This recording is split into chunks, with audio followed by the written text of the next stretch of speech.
السلام علیکم ورحمۃ اللہ وبرکاتہ۔ ناظرین و سامعین، میں آپ کا میزبان متعلم فیصل احمد اور آپ دیکھ رہے ہیں اسلامک اسٹیشن۔ ناظرین، آج نصف صدی ہونے کو ہے کہ فلسطین سے باہر کی دنیا کے مسلمان مسجد اقصیٰ کی زیارت سے محروم ہیں، لہٰذا وہ اپنے اس مقدس مقام سے کم حق واقف نہیں جو ایک بہت بڑا المیہ ہے۔ اس بات کے پیش نظر حرم قدسی کی حدود میں واقع مشہور آثار کا تعارف آپ کو اس ویڈیو میں دیا جائے گا، تو آپ اس ویڈیو کو اینڈ تک دیکھیں۔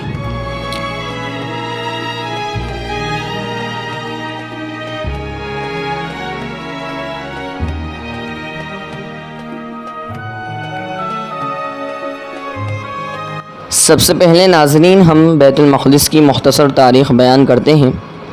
636 عیسوی بیت المقدس سیدنا عمر فاروق رضی اللہ تعالیٰ عنہ کے دور میں فتح ہوا اور آپ بنفس نفیس شہر میں داخل ہوئے، اور آپ نے یہاں ایک مسجد بھی تعمیر کی جو بعد میں مسجد عمر رضی اللہ تعالیٰ عنہ کے نام سے مشہور ہوئی۔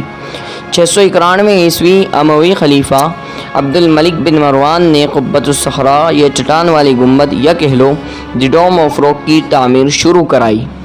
695 عیسوی قبۃ الصخرہ کی تعمیر مکمل ہوئی۔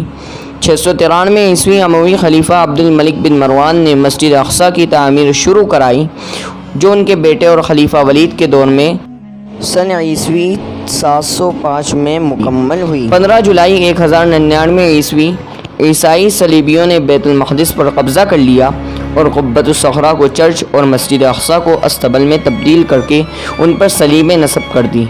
2 اکتوبر 1187 عیسوی صلاح الدین ایوبی نے بیت المقدس کو آزاد کرایا اور سارے بیت المقدس کی صفائی کرائیں اور نجاستوں سے پاک کیا۔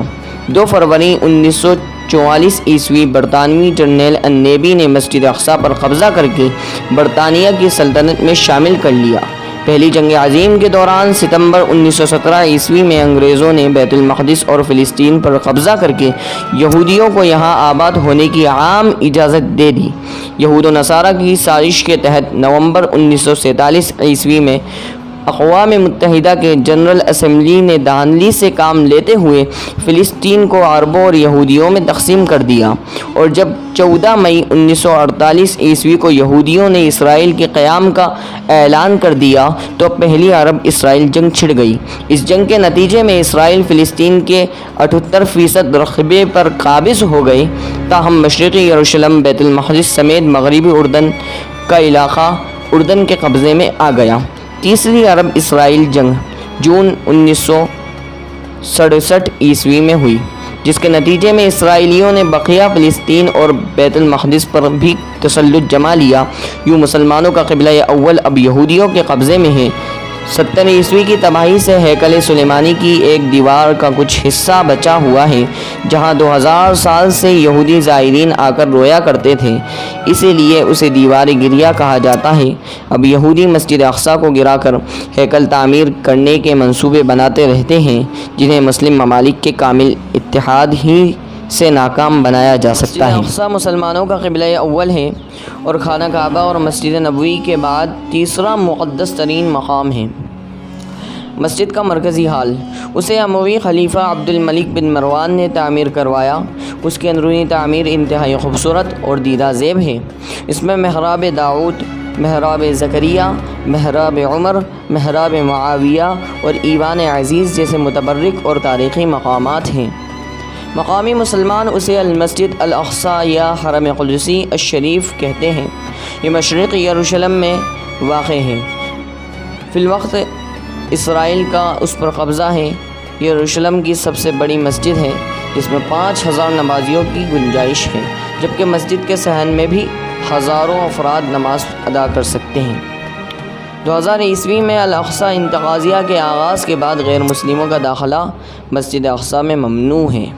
قبۃ الصخرہ یعنی چٹان والا گنبد، مسلمانوں کی اکثریت صرف اسے مسجد اقصیٰ تصور کرتی ہے، حالانکہ یہ غلط فہمی ہے، اس لیے کہ اس 4 دیواری میں داخل ہر چیز مسجد اقصیٰ کا جزو ہے۔ قبۃ الصخرہ حرم قدسی میں موجود دوسری بہت سی عمارتوں کی طرح ایک عمارت ہے جو اسلامی فن تعمیر کا شاہکار اور دوسری عمارتوں سے زیادہ خوبصورت ہے۔ اس کی تعمیر اموی خلیفہ عبد الملک نے کی۔ اس کی اس غرض کے لیے 7 سال تک مصر کی آمدنی کو مختص کر دیا تھا، اور مشہور تابعی رجا بن حیوط اور یزید بن سلام کو اس کی تعمیر کا نگران مقرر کیا تھا۔ یہ عمارت اس قدرتی چٹان پر تعمیر کی گئی ہے جو مسجد اقصیٰ کے صحن میں قدیم زمانے سے موجود تھی۔ مروان مسجد مسجد اقصیٰ سے مشرق کی جانب، یہاں زیر زمین میں ایک راستہ ہے جہاں سے سیڑھیاں اتر کر مسجد مروان میں داخل ہوتے ہیں۔ اب یہاں 7 خوبصورت برآمدے بنائے گئے ہیں۔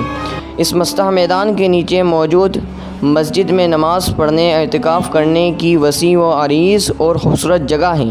اسے شیخ زاید صلاح نامی ایک فلسطینی بزرگ نے نئے سرے سے آراستہ و مزین کیا تھا۔ شیخ موصوف ہر جمعے اپنے ساتھ بہت سے رضاکار نوجوان لے کر آتے ہیں جو بیت المقدس کی صفائی اور آراستگی کی سعادت حاصل کرتے ہیں۔ یہود اسی ہموار میدان میں ہیکل سلیمانی کا سنگ بنیاد رکھنا چاہتے ہیں جسے فلسطینی نوجوان اپنے جسموں کی دیوار بنا کر ناکام بنا دیتے ہیں۔ دیوار براق مسجد براق اور یہودی نقطۂ نظر کے تحت دیوار گریہ، یہ وہ جگہ ہے جہاں حضور اکرم صلی اللہ علیہ وسلم نے اپنی سواری براق کو باندھا تھا۔ فی الحال یہاں پر زیر زمین ایک مسجد بھی واقع ہے جس کی فوٹوز آپ اسکرین پر دیکھ سکتے ہیں۔ یہودی اسے مغربی دیوار یا دیوار گریہ کہا کرتے ہیں۔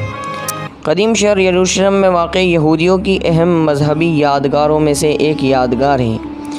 یہودیوں کے بقول 70 عیسوی کی تباہی سے ہیکل سلیمانی کی ایک دیوار کا کچھ حصہ بچا ہوا ہے جہاں 2000 سال سے یہودی زائرین آ کر رویا کرتے تھے، اسی لیے اسے دیوار گریہ کہا جاتا ہے، اور جبکہ مسلمان اسے دیوار براق کہتے ہیں۔ مدرسہ عمریہ، یہ مسجد اقصیٰ کی شمالی سمت میں واقع ہے۔ بیت المقدس کے فاتح اول کے مبارک نام سے منسوب اس جگہ پر یہود نے دھوکہ دہی سے قبضہ کر کے اپنا عبادت خانہ تعمیر کر لیا ہے۔ باب السلسلہ، یہ بازار کی سمت سے مسجد اقصیٰ میں داخل ہونے کا بڑا دروازہ ہے۔ باب المغاربہ، یہ بھی مسجد اقصیٰ کا ایک مشہور دروازہ ہے جو دیوار براق کے ساتھ واقع ہے۔